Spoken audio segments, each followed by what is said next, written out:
សូមអញ្ជើញលោកអ្នកនាងចុច like ឬចុច subscribe ដើម្បីទទួលបានព័ត៌មានថ្មីទាន់ហេតុការណ៍និងទស្សនាវីដេអូផ្សេងៗទៀតបានគ្រប់ពេលវេលាភរិយាលោកបណ្ឌិតកែមលីគឺអ្នកស្រីប៊ូរចនាបានប្រាប់ទៅដល់យុវជនយុវតីនិងកូនខ្មែរចំនួនក្រោយៗឲ្យដឹងកាន់តែច្បាស់ថាស្វាមីរបស់អ្នកស្រីត្រូវបានក្រុមឃាតករដែលមានអំណាចនៅក្នុងរបបក្រុងភ្នំពេញបច្ចុប្បន្នជាអ្នករៀបចំគម្រោងសម្រាប់គាត់តែម្ដងអ្នកស្រីប៊ូរចនាសរសេរនៅលើគណនី Facebook របស់អ្នកស្រីនៅថ្ងៃទី17ខែកក្កដានេះថាលោកបណ្ឌិតកែមលីមិនមែនស្លាប់ព្រោះតែរឿងចម្ពាក់លុយ$3,000ដោយការចោទប្រកាន់របស់អឿតអាងហៅជួបសម្លាប់នោះឡើយអ្នកស្រាវជ្រាវអំពីការអភិវឌ្ឍសង្គមលោកបណ្ឌិតកែមលីត្រូវបានឃាតករបាញ់សម្លាប់ទាំងកណ្ដាលថ្ងៃត្រង់និងកណ្ដាលទីក្រុងភ្នំពេញនៅស្តាម៉ាត់នៃស្ថានីយ៍ប្រេងឥន្ធនៈកាល់តេជជាប់ស្ទប់បូកគោមិនឆ្ងាយប្រមាណពីផ្ទះរបស់អុកញ៉ាហ៊ុនតូដែលជាក្មួយប្រុសបង្កើតរបស់លោកនាយករដ្ឋមន្ត្រីហ៊ុនសែនកាលពីថ្ងៃទី10ខែកក្កដាឆ្នាំ2016លោកត្រូវបានគេសម្លាប់តែ2ថ្ងៃប៉ុណ្ណោះបន្ទាប់ពីបានបកស្រាយនិងរបាយការណ៍ស៊ើបអង្កេតមួយរបស់អង្គការអន្តរជាតិ Global Witnessដែលបានលាតត្រដាងអំពីអាណាចក្រអាជីវកម្មត្រកូលហ៊ុនក្នុងការក្តោបក្តាប់ចំនួនស្ទើរតែទាំងអស់នៅស្រុកខ្មែរក្នុងតម្លៃទឹកប្រាក់រាប់រយលានដុល្លារសហរដ្ឋអាមេរិកបើករណីឃាតកម្មលើលោកបណ្ឌិតកែមលីនេះគឺមានតែឃាតករម្នាក់ប៉ុណ្ណោះឈ្មោះអឿតអាងហៅជប់សម្លាប់ដែលត្រូវបានតុលាការកាត់ទោសឲ្យជាប់គុកអស់មួយជីវិតប៉ុន្តែក្រុមគ្រួសារជនរងគ្រោះនិងសហគមន៍ជាតិនិងអន្តរជាតិចាត់ទុកថាជាឃាតករคล้ายៗតែប៉ុណ្ណោះអ្នកស្រីប៊ូរចនាឲ្យដឹងថាមកទល់នឹងពេលនេះគ្មានអ្វីឈឺចាប់ជាងការបាត់បង់មនុស្សជាទីស្រឡាញ់ក្នុងជីវិតឡើយដោយឃាតករចង្រៃលួចបាញ់សម្លាប់ស្វាមីនិងធ្វើឲ្យគ្រួសាររបស់អ្នកស្រីព្រាត់ប្រាសពីគ្នាគ្មានថ្ងៃត្រឡប់វិញបានអ្នកស្រីប៊ូរចនាបន្តថាគ្រួសាររបស់អ្នកស្រីកាលពីពេលលោកបណ្ឌិតកែមលីនៅមានជីវិតគឺរស់នៅសាមញ្ញណាស់មានជីវភាពសមរម្យមានឡានមួយគ្រឿងម៉ូតូមួយគ្រឿងមានផ្ទះមានជីវិតពោពេញទៅដោយសុភមង្គលប្តីទៅធ្វើការប្រពន្ធលក់ដូរនៅផ្ទះកូនទាំង4ទៅរៀននៅសាលាឯកជនមួយទាំងភាសាអង់គ្លេសនិងភាសាខ្មែរការដែលថាប្តីរបស់អ្នកស្រីទៅខ្ចីលុយជួបសម្លាប់$3,000នោះអ្នកស្រីឆ្ងល់ថាតើជួបសម្លាប់មានជីវភាពក្នុងគ្រួសារយ៉ាងណាដែរអ្នកស្រីប៊ូរចនាបន្តថាអ្នកដែលរៀបចំគម្រោងសម្លាប់ប្តីរបស់អ្នកស្រីដោយយករឿងចម្ពាក់លុយ$3,000មកដាក់ជារឿងគំនុំផ្ទាល់ខ្លួនគឺផ្ទុយស្រឡះពីចរិតប្តីរបស់អ្នកស្រីគឺលោកបណ្ឌិតកែមលីព្រោះគាត់មិនដែលចេះចង់បានរបស់នរណាឡើយសូម្បីតែគិតក៏គ្មានផងអ្នកស្រីចង់សួរថាជួបសម្លាប់យកអ្វីមកសំអាងថាស្វាមីរបស់អ្នកស្រីចម្ពាក់លុយមនុស្សដែលគ្មានសមត្ថភាពដោយជួបសម្លាប់នេះមួយវិញទៀតបើក្រុមអាជ្ញាធរឬអ្នកមានអំណាចមិនមានជាប់ពាក់ព័ន្ធក្នុងរឿងឃាតកម្មនេះទេហេតុអ្វីក៏មករារាំងតាំងពីពេលលោកបណ្ឌិតកែមលីត្រូវបានឃាតករបាញ់សម្លាប់ភ្លាមនិងពេលធ្វើបុណ្យសពនៅវត្តរហូតដល់ថ្ងៃហែសពនៅឯស្រុកកំណើតគឺតាមផ្លូវបានដាក់រនាំងសំណាញ់មានទាំងកំភ្លើងបិទទាំងការ៉ាសសាំងគ្រប់កន្លែងព្រមទាំងគម្រាមប្រជាពលរដ្ឋលក់ដូរនៅតាមផ្សារនានាមិនឲ្យចូលរួមហែសពលោកបណ្ឌិតកែមលីទៀតផងមិនតែប៉ុណ្ណោះអ្នកស្រីថារាល់ឆ្នាំឲ្យតែដល់ថ្ងៃគម្រប់ខួប2ទៅ3ឆ្នាំ4ឆ្នាំគឺក្រុមអាជ្ញាធរនិងក្រុមឃាតករពិតចាប់ផ្ដើមភ័យញ័រខ្លួនដេកមិនលក់ខ្លាចឈ្មោះបណ្ឌិតកែមលីហើយខ្លាចសូម្បីតែអាវមានរូបគាត់ថែមទៀតអ្នកស្រីសង្កត់ធ្ងន់ថាសកម្មភាពរារាំងរបស់អាជ្ញាធរទាំងអស់នេះហើយបានបញ្ជាក់យ៉ាងច្បាស់ថាខ្លួនឯងជាឃាតករសម្រាប់លោកបណ្ឌិតកែមលីយ៉ាងពិតប្រាកដណាស់ដែលមេឃាតករបានរៀបចំគម្រោងសម្រាប់លោកបណ្ឌិតដើម្បីបំបិទមាត់ពីព្រោះលោកបណ្ឌិតជាអ្នករូតវាំងននសង្គមដ៏ខ្មៅងងឹតដោយសពថ្ងៃនេះនិងជាសង្គមមួយដែលសម្បូរទៅដោយសត្វសាហាវបញ្ហានេះអ្នកស្រីថាមិនទុកជីវិតគាត់ឲ្យនៅរូតវាំងននបន្តទៅទៀតឡើយកាលពីថ្ងៃទី9ខែកក្កដាក្រុមអង្គការជាតិនិងអន្តរជាតិចំនួន30ស្ថាប័នជំរុញដល់រដ្ឋាភិបាលលោកហ៊ុនសែនជាថ្មីទៀតឲ្យបង្កើតគណៈកម្មការឯករាជ្យនិងជឿទុកចិត្តមួយដើម្បីស៊ើបអង្កេតករណីឃាតកម្មលោកបណ្ឌិតកែមលីប្រកបដោយប្រសិទ្ធភាព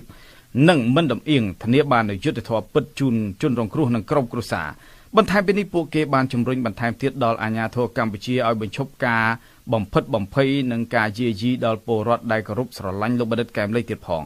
ការជំរុញនេះធ្វើឡើងនៅក្នុងខួបគម្រប់4ឆ្នាំនៃការបាញ់សម្លាប់លោកបណ្ឌិតកែមលីដោយពួកគេអះអាងថារយៈពេល4ឆ្នាំមកហើយគ្មានការស៊ើបអង្កេតឲ្យមានប្រសិទ្ធភាពដំណាភាពគួរជាទីទុកចិត្តបានឡើយហើយភាពអយុត្តិធម៌នៅក្នុងករណីសម្លាប់មនុស្សក្រៅប្រព័ន្ធច្បាប់នេះនៅតែកើតមានសម្រាប់ជនរងគ្រោះនិងគ្រួសាររហូតមកទល់ពេលនេះហើយបើទោះបីជាហេតុការណ៍នេះបានកន្លងផុតទៅ4ឆ្នាំទៅហើយក្តីតែមួយទៀតខ្ញុំសូមបកស្រាយបន្តិច ដោយសារតែការបកស្រាយហួសជ្រុលឆ្លងតាមវិទ្យុ VOA ថ្ងៃទី20មានមន្ត្រីអង្គការក្រៅរដ្ឋាភិបាលម្នាក់បានធ្វើការបកស្រាយលើសហើយវាហាក់ដូចជាខ្ញុំជាកូនក្មេងម្នាក់ថាលោកហ៊ុនសែនគួរភ្ញាក់ផ្អើលដែលលោកហ៊ុនសែនអត់ដឹងរឿងអីផ្ទះគាត់មានកាមេរ៉ាគាត់មិនមើលព័ត៌មានស្អីចេះចុះខ្ញុំផ្ដាំទៅឯកឧត្តមឬលោកអ្នកដ៏មានកិត្តិយសជំនួសឲ្យភាសាអាល្ងងអាក្មេងបើហើនរឿងដែលខ្ញុំនិយាយថាញាត់វាមិនបានបដល់ខ្ញុំគឺប្រមាណរឿងក្រោយទេលោកឯងស្គាល់ប្រវត្តិរបស់ខ្ញុំមិនច្បាស់ទេស្គាល់សកម្មភាពរបស់ខ្ញុំមិនច្បាស់ទេបើថាល្ងងទៅល្ងងតែឯងទៅបញ្ហាដីធ្លីខ្ញុំខិតខំដោះស្រាយណាអ្នកធ្វើអត្ថាធិប្បាយនៃវិទ្យុបារាំងអន្តរជាតិនិយាយភាសាខ្មែរក៏គេធ្វើបទអត្ថាធិប្បាយមួយដោយមានការគោរពនិងវិជ្ជាជីវៈក្រនបើជាងលោកដែលមានកិត្តិយសដែលខ្ញុំហៅជំនួសអាល្ងងនិងអាក្មេងពើគេនិយាយអំពីបញ្ហាចរាចរណ៍ឯកសារតែឯងមកថាឥឡូវគាត់ដឹងហើយគាត់ដោះឥឡូវគេដោះឲ្យតើបានអញ្ចឹងហើយបានពួកចវាយខេតរត់ទាំងយប់ហ្នឹងអីក៏ភ្លើទេបើភ្លើតែអានេះភ្លើខូចភាពប្រហើនលោកឯងនិយាយយកចំណេញអាងឡើងអាងចង់តម្លាក់នាយករដ្ឋមន្ត្រីមើលលោកឯងសាកមើលបើក្បាលប៉ានដៃសូមអញ្ជើញអានេះក្មេងល្ងងភ្លើប្រហើនវាស្ដាប់វត្តវាប្រវត្តិរបស់វាមិនច្បាស់ថាអញ្ចឹងយើងប្រកាន់ជាមួយកូនក្មេងមិនមែនកូនក្មេងហ្មងទេប៉ិនវាជ្រុលហួសនិយាយឲ្យលោកឯងភ្លឺព្រៃទៅធ្វើនយោបាយរដ្ឋមន្ត្រីដល់ថ្នាក់លេងដឹងអីអញ្ចឹងហើយខ្ញុំនិយាយអាដំណាក់កាលចុងក្រោយគ្មានណាគេរាយការណ៍ឲ្យខ្ញុំឲ្យរឿងហ្នឹងអានោះនិយាយគ្នាឲ្យច្បាស់កុំប្រហើនពេកខ្ញុំប្រើភាសាហ្នឹងហៅលោកអ្នកថ្លៃថ្នូរ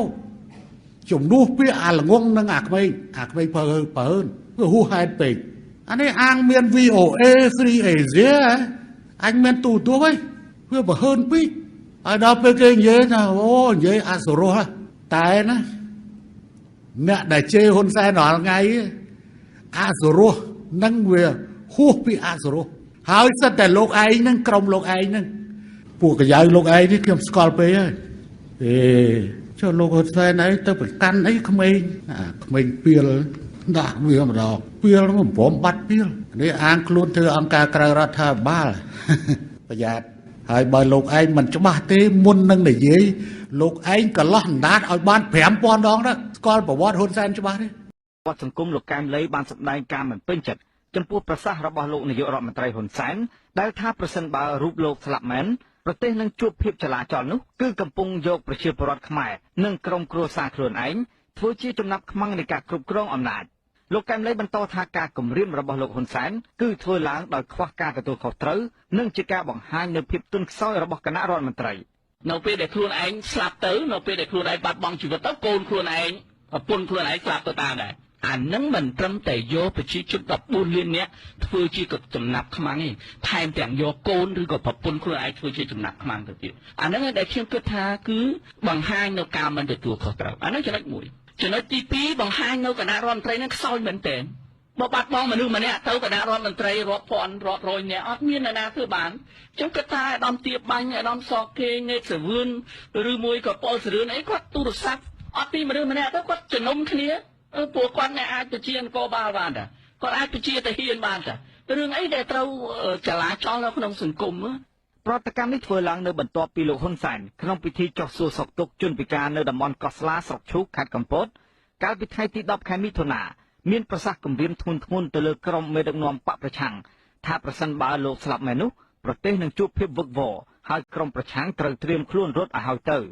ក្នុងករណីដែលខ្ញុំដាច់សរសៃឈាមអញ្ចឹងមែនណាវិច្ចប្រវិច្ចឲ្យស្រួលសរុបរត់ខ្ញុំប្រាប់យកត្រង់ព្រោះអ្នកដែលមានលទ្ធភាពបញ្ជាកម្លាំងសរុបគឺមានតែម្នាក់គាត់នឹងឯងកែលោកឯងនោះវាងាប់មកគ្មានអ្នកណាបញ្ជាកម្លាំងទប់មកកុំបន់ឲ្យហ៊ុនសែនងាប់គេកំពុងត្រូវការហ៊ុនសែនដើម្បីគ្រប់គ្រងរបៀបការ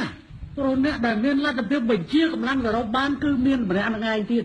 រដ្ឋមន្ត្រីការពារជាតិមិនអាចបញ្ជាលើកម្លាំងប៉ូលីសឬរដ្ឋបាលស៊ីវិលបានរដ្ឋមន្ត្រីមហាផ្ទៃមិនអាចបញ្ជាលើទាហានកើតមិនអាចបញ្ជាលើបិអបាននេះមានអញ្ចឹងមែនណាគួរតែវិច្ចប្រវិច្ចត្រៀមឲ្យស្រួលកែលោវាមានយថាហេតុអីមួយកើតឡើង ងាប់ខ្លួនឯងណា ទោះបីជាយ៉ាងណាក៏ដោយលោកកែមលីអះអាងថាដើម្បីឲ្យសង្គមនិងក្រុមគ្រួសាររបស់លោកហ៊ុនសែនអាចរក្សាស្ថិរភាពទៅបាននោះលុះត្រាមេដឹកនាំប្រទេសត្រូវធ្វើឲ្យប្រព័ន្ធតុលាការមានភាពឯករាជ្យធ្វើឲ្យរដ្ឋសភាឯករាជ្យនិងធ្វើឲ្យរដ្ឋាភិបាលឯករាជ្យលោកបន្តថាការគម្រាមដ៏ធ្ងន់ធ្ងររបស់លោកហ៊ុនសែនអំពីមហន្តរាយសង្គមអាចនឹងកើតមានប្រសិនបើលោកអស់ជីវិតនោះគឺជាការមើលស្រាលមួយទៅលើព្រះរាជទូនាទីរបស់ព្រះមហាក្សត្រក្នុងការធានានូវស្ថិរភាពសង្គមនិងជាការបង្ហាញឲ្យឃើញថាការអភិវឌ្ឍឬការគ្រប់គ្រងប្រទេសរបស់គណៈបកប្រជាជនកម្ពុជាក្រោមការដឹកនាំរបស់លោកហ៊ុនសែនជាច្រើនឆ្នាំកន្លងមកនេះមិនបានជួយបង្កើតឲ្យកម្ពុជាមានការអភិវឌ្ឍផ្អែកលើគោលការណ៍និរន្តរភាពឬការផ្ទេរអំណាចដោយសន្តិវិធីឡើយ ហើយព្រះអង្គជាអគ្គមេបញ្ជាការកម្ពុជារឿងអីដែលនៅក្នុងពេលដែលប្រទេសមានអាសន្នព្រះអង្គអត់អាចហៅឧត្តមសេនីយ៍ទាំងអស់នឹងចូលវាំងដើម្បីជជែកគ្នាដើម្បីរក្សាស្ថិរភាពសង្គមនេះគឺជានយោបាយប្រជាពិខុតសុទ្ធសាធតែម្ដងហើយក៏ជាការគម្រាមកំហែងដែរខ្ញុំគិតថាគួរតែពិនិត្យពាក្យពេចន៍នឹងឡើងវិញប្រសិនបើស្ថានភាពបែបនឹងកើតឡើងមែនមានន័យថាម៉េចយើងអង្គុយចាំតែស្រាប់ហ្នឹងប្រទេសហ្នឹងគឺជាប្រទេសដែលផុយស្រួយបំផុតការអភិវឌ្ឍហ្នឹងគឺជាការអភិវឌ្ឍគ្មាននិរន្តរភាពសន្តិភាពដែលបានមកនេះគឺអាចនឹងបាត់ទៅវិញក្នុងមួយប្រពេចភ្នែកដោយសារតែផ្ញើវាសនាទៅលើមនុស្សម្នាក់បាទ ការអះអាងរបស់លោកកែមលីធ្វើឡើងនៅក្នុងវេទិកាអ្នកស្ដាប់វិទ្យុអាស៊ីសេរីក្នុងទីក្រុងភ្នំពេញកាលពីយប់ថ្ងៃប្រហោះនេះមិនមែនជាការគម្រាមលើកទី1របស់លោកហ៊ុនសែនបើគណៈបកប្រជាជនកម្ពុជាដែលកំពុងដឹកនាំនេះចាញ់ការបោះឆ្នោតឆ្នាំ2013នោះនឹងមានសង្គ្រាមក្នុងស្រុកកើតឡើងកន្លងមកលោក Brad Adams នៃអង្គការឃ្លាំមើលសិទ្ធិមនុស្សអន្តរជាតិ Human Rights Watch ធ្លាប់មានប្រសាសន៍ថាលោកហ៊ុនសែនតែងគិតថាលោកនិងបកពួកគ្រួសាររបស់លោកជាម្ចាស់របស់ប្រទេសកម្ពុជា សាស្ត្រាចារ្យខាងផ្នែកវិទ្យាសាស្ត្រនយោបាយលោកបណ្ឌិតសុកទូចបានហៅការគ្រប់គ្រងអំណាចនៅកម្ពុជាកន្លងមកថាជាការគ្រប់គ្រងបែបអំណាចទេវរាជឬជាការប្រើអំណាចអញនិយមដែលធ្វើឲ្យមានសង្គ្រាមស៊ីវិលមានបដិវត្តឬរដ្ឋប្រហារជាច្រើនកើតឡើងមិនចេះចប់លោកបណ្ឌិតសុកទូចអះអាងថាអំណាចដែលកើតចេញពីការបោះឆ្នោតដោយលទ្ធិប្រជាធិបតេយ្យខុសគ្នាពីអំណាចដែលដណ្ដើមបានពីការធ្វើសង្គ្រាមទាំងនោះ អស់ពីដេញលន់មកទៅសង្គ្រាមរហូតអស់ពីបកគោណាឆ្នាំប៉ុនទៅសង្គ្រាមរហូតវាឃើញអញ្ចឹងមែនទស្សនវិជ្ជានោះវាឃើញអញ្ចឹងមែនផុយស្រួយមែនដោយសារអីដោយសារអំណាចស្ថិតទៅលើបុគ្គលម្នាក់អំណាចទេវរាជទុកមនុស្សដឹកនាំទៅជាអច្ឆរិយៈមិនគិតថាមនុស្សហ្នឹងគឺគេតែងតាំងទេមនុស្សហ្នឹងគឺប្រជាជនឲ្យអំណាចទេវាអត់មានគិតអញ្ចឹងបើអំណាចថាកើតមកប្រជាលើតៃវាទៅគោរពឋានានុក្រមយើងដឹងហើយថាបើអស់បកគោណារយៈពេល7ថ្ងៃក្នុងប្រសារាជបល្ល័ង្កទៅបោះឆ្នោតឬបកគោណាអស់នាយករដ្ឋមន្ត្រីអំពីសភាមិនមែននាយករដ្ឋមន្ត្រីបង្កើតសភាថាសភាបង្កើតនាយករដ្ឋមន្ត្រីអញ្ចឹងបើអត់នាយករដ្ឋមន្ត្រីសភាគេចាត់ចែងបោះឆ្នោតជឿទៀតទៅ តែទន្ទឹមទៅនឹងបញ្ហានេះដែរលោកកែមលីបានផ្ដល់អនុសាសន៍ដល់លោកហ៊ុនសែនថាដើម្បីការពារកុំឲ្យមានស្ថានភាពវឹកវរក្រោយពីអវត្តមានលោកជាអចិន្ត្រៃយ៍មែននោះលោកហ៊ុនសែនគួរផ្ទេរអំណាចដោយសន្តិវិធីជាមុន ឪពុកឬក៏ម្ដាយគាត់កាន់មុខជំនួយនៅពេលដែលគាត់គិតថាអត់ពីគាត់ទៅមុខជំនួយនឹងមានបញ្ហាគេផ្ទេរឲ្យកូនហើយគេផ្ទេរឲ្យកូនទៅហើយឲ្យពេញដៃឲ្យហើយមើលឲ្យកាន់ជំនួយនឹងពេញដៃមើលឲ្យគាត់នៅពីក្រោយនៅឲ្យឆ្ងាយចាំមើលនៅពេលដែលមានបញ្ហាគេទៅជួយបើសិនបើគាត់គិតថាអញ្ចឹងមែនគណៈរដ្ឋមន្ត្រីមានអ្នកណាមានសមត្ថភាពតែងតាំងឡើងធ្វើជានាយករដ្ឋមន្ត្រីឲ្យគាត់នៅពីក្រោយនៅកន្លែងដំរងភាសានៃអង្គចាប់ក្រមឬក៏អគ្គមេបញ្ជាការរងអីឲ្យដាច់ចេញពីនាយករដ្ឋមន្ត្រីឲ្យអ្នកណាធ្វើជានាយករដ្ឋមន្ត្រីទៅហើយយើងជួយចាំមើលប្រសិនបើគាត់ទៅជាអត់បានមានបញ្ហាយើងទៅជួយវិញយើងចុះទៅជួយអានេះគេចាប់ឡើងបញ្ហារបៀបហ្នឹងទេ ជាមួយគ្នានេះដែរលោកបណ្ឌិតសុកទូចបានជំរុញឲ្យលោកហ៊ុនសែនគួរចូលនិវត្តន៍ហើយថែរក្សាសុខភាពដើម្បីក្រុមគ្រួសាររបស់លោកវិញទៅប្រសើរជាង ពាក្យថាតើអស់ពីសំណាញ់នាយកទៅតើមានសង្គ្រាមឬក៏អត់ខ្ញុំជម្រាបជូនថាយើងមិនចង់ឲ្យគាត់ទៅណាទេគាត់ឲ្យមានសុខភាពល្អកម្លាំងមាំមួនដើម្បីគ្រប់គ្រងគ្រួសារប៉ុន្តែអស់ពីគាត់ឬក៏គាត់ចូលនិវត្តន៍យើងនិយាយភាសាសាមញ្ញដែលងាយទទួលយកមកឲ្យពេលផ្សិនបើជាគាត់ចូលនិវត្តន៍ពីនយោបាយស្រុកមិនមានសង្គ្រាមទេពីព្រោះស្រុកគោរពច្បាប់ទៅគោរពតែរដ្ឋធម្មនុញ្ញទៅអត់ដែលមានសង្គ្រាមទេ ពាក្យចចាមអារាមជាច្រើនបានសុសសាយសឹងទូទាំងពិភពលោកកាលពីសប្តាហ៍កន្លងទៅនេះថាលោកនាយករដ្ឋមន្ត្រីហ៊ុនសែនស្លាប់ដោយជំងឺដាច់សរសៃឈាមបន្ទាប់ពីត្រូវបានបញ្ជូនទៅព្យាបាលនៅប្រទេសសិង្ហបុរីហើយក្រោយមកលោកហ៊ុនសែនបានលេចមុខជាសាធារណៈដោយខឹងសម្បាយ៉ាងខ្លាំងទៅលើក្រុមបកប្រឆាំង លោកនាងជាទីមេត្រីសកម្មជនគណៈបកសង្គ្រោះជាតិដែលកំពុងរត់ភៀសខ្លួននិងពលករខ្មែរធ្វើការនៅប្រទេសថៃប្រមាណ200នាក់រៀបចំប្រារព្ធពិធីរំលឹកខួប4ឆ្នាំនៃឃាតកម្មបណ្ឌិតកែមលីរយៈពេល4ថ្ងៃជាប់គ្នាគឺពីថ្ងៃទី9ដល់ថ្ងៃទី12ខែកក្កដានៅតាមបណ្ដាខេត្តមួយចំនួននៅក្នុងប្រទេសថៃសកម្មជននិងពលករខ្មែរប្រាប់ថាការប្រារព្ធពិធីនេះគឺដើម្បីឧទ្ទិសកុសលជូនដល់វិញ្ញាណក្ខន្ធលោកបណ្ឌិតកែមលីដែលត្រូវឃាតករបាញ់សម្លាប់យ៉ាងឃោរឃៅសមាជិកចលនាយុវជនគណៈបកសង្គ្រោះជាតិប្រចាំខេត្តកំពង់ចាមលោករិនរតឲ្យដឹងថាលោកនឹងពលករខ្មែរប្រារព្ធពិធីនេះឡើងដើម្បីឲ្យកូនខ្មែរគ្រប់រូបចងចាំនៅវីរភាពរបស់បណ្ឌិតកែមលីដែលហ៊ានរិះគន់និងនិយាយការពិតពីបញ្ហាសង្គមខ្មែរមន្ត្រីរបស់គណៈបកសង្គ្រោះជាតិដែលរត់ភៀសខ្លួនមកស្រុកថៃហើយនឹងពលករដែលគាត់ចូលរួមនឹងរៀបចំពិធីរំលឹកលោកកែមលីនឹងគឺច្រើនគ្នាណាចាប់ពី200នាក់ឡើងទៅពីរូបពិធីនឹងគឺដាក់សម្ពាធទៅលើរដ្ឋាភិបាលដើម្បីទាមទាររោគយុត្តិធម៌ការបាញ់សម្លាប់លោកបណ្ឌិតកែមលីយ៉ាងអយុត្តិធម៌រហូតដល់ពេលនឹងអត់ទាន់មានពលឺយុត្តិធម៌សម្រាប់ក្រុមគ្រួសារគាត់ក្រុមសកម្មជនគណៈបកសង្គ្រោះជាតិនិងពលករខ្មែរនៅតែទាមទាររដ្ឋាភិបាលបង្ហាញភស្តុតាងយ៉ាងពិតប្រាកដនៃការបាញ់សម្លាប់លោកបណ្ឌិតកែមលីនិងចាប់ជនពាក់ព័ន្ធនៅក្នុងករណីឃាតកម្មដ៏កក្រើកមួយនេះយកមកកាត់ទោសតាមច្បាប់អ្នកស្រាវជ្រាវការអភិវឌ្ឍសង្គមនិងជាអ្នកវិភាគនយោបាយដ៏មានប្រជាប្រិយភាពលោកបណ្ឌិតកែមលីត្រូវបានខ្មាន់កំភ្លើងបាញ់សម្លាប់នៅព្រឹកថ្ងៃទី10ខែកក្កដាឆ្នាំ2016នៅឯស្តាម៉ាតក្នុងស្ថានីយ៍លក់ប្រេងឥន្ធនៈកាល់តិចក្នុងក្រុងភ្នំពេញតាក់ទងទៅនឹងអំពើឃាតកម្មនេះតុលាការបានផ្តន្ទាទោសអឿតអាងដែលហៅខ្លួនឯងថាជួបសម្លាប់ឲ្យជាប់ពន្ធនាគារអស់មួយជីវិតប៉ុន្តែសាធារណជន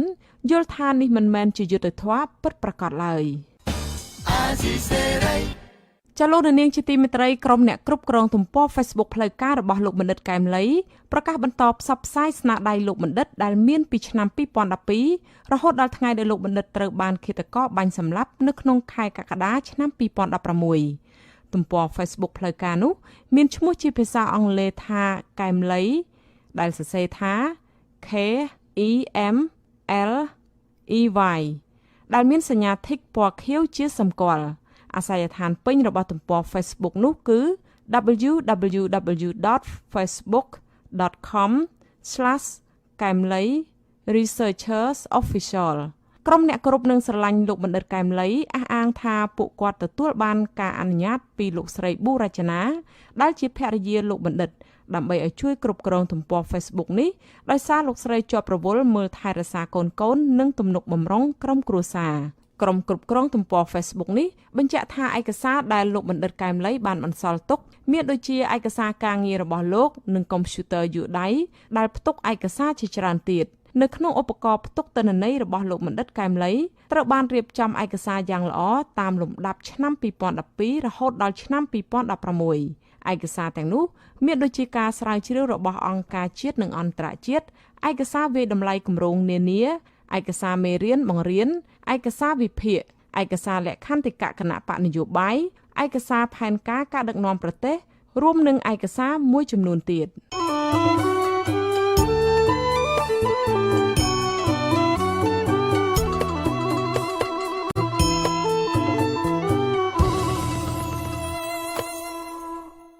ចលនានាងកញ្ញាប្រិយមិត្តអ្នកស្ដាប់ជាទីមេត្រីសេចក្តីរាយការណ៍តាក់ទងទៅនឹងបញ្ហារបស់សកម្មជនការពារព្រៃឈើវិញម្ដងភរិយាសកម្មជនការពារព្រៃឈើនៃខេត្តរតនគិរី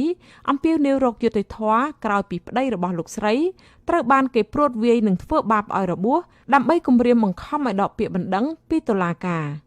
អំពាវនាវនេះធ្វើឡើងក្រោយពីនគរបាលខេត្តរតនគិរីហាក់មិនអើពើស៊ើបអង្កេតរកជនដៃដល់យកមកផ្ដន្ទាទោសតាមច្បាប់ចាប់ពីរដ្ឋធានី Washington អ្នកស្រីម៉ៅសុធានីរាយការណ៍ព័ត៌មាននេះភរិយាលោកឆនផាឡាគឺលោកស្រីហាំស្លុងរស់នៅភូមិសមុទ្រក្រោមឃុំសេដាស្រុកលំផាត់ឲ្យដឹងនៅថ្ងៃទី9ខែកក្កដាថាប្តីរបស់លោកស្រីមានរបួសជាំពេញខ្លួន